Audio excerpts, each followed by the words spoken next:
was actually gonna ask that later on too, but it seemed like from your other interviews, it wasn't y'all weren't trying to have like crip on crip violence and crip on crip issues, but it almost kind of turned into that due to allies and stuff like that. Yeah, like my set, I'm from East Side Avalon, Yeah. and we was like probably some of the last Crips to participate in the Crip on Crip violence, and we was known throughout South Central LA. The Avalons, they don't beef with other Crips, but like I say, you get caught up in that drama due to your allies. Okay, Mm, we cool with these Crips, and these Crips, but these Crips and these Crips and these Crips don't get along with those Crips. right. So it's you guilty by association, because when those Crips get at these Crips, because we hang with these Crips, those Crips gonna get at us too.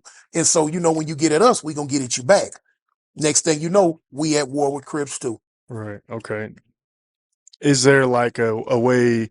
Have you ever seen like situations where like crip on crip violence was solved, like people peace treaties, people coming together? Like, Yeah. You had a lot of that. You had a lot of wars that started. Then people squashed them in the end.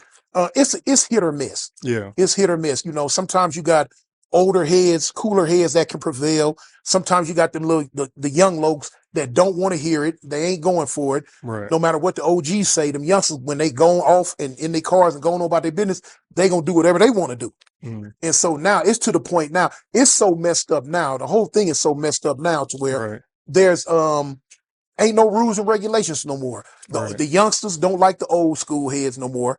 And homies beef with homies more than they beef with their so-called enemies. It's to the point now when you bring a gun to the set, you're not bringing it to the set to protect you from your hereditary enemies 2-3 blocks over. You bringing the gun to the set because you got beef with your old homeboys with the same tattoos as you now. Right. So it's just all messed up. What do you think's like the root to a lot of those beefs inside like sets and stuff like that? Do you think it's just has to do with girls maybe, or just Right. money? Yeah. Who knows? Money, girls, pride, the way people have changed. Yeah. Dudes coming up in LA now, they not built the same way they were in the 60s and 70s and 80s. They not Yeah. built that way. They got these little touchy feelings, you know what I'm saying? The mothers, you know what I'm saying? Yeah. The mothers are different. We come up in single parent households too, but our mothers were tougher. Our mothers from in my generation raised their sons to be tougher. Whereas Right. these funny bunny women nowadays that's, raising these boys up, you got a mama, your auntie live in the house, your grandmama, you got 4, 5 sisters, you ain't got no brothers. You know what I'm saying? So you come up with the same emotions and feelings as these women.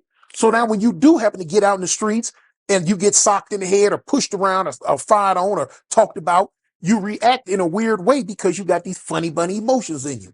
These Okay. female emotions. Damn, that's real. I never really thought about it like that.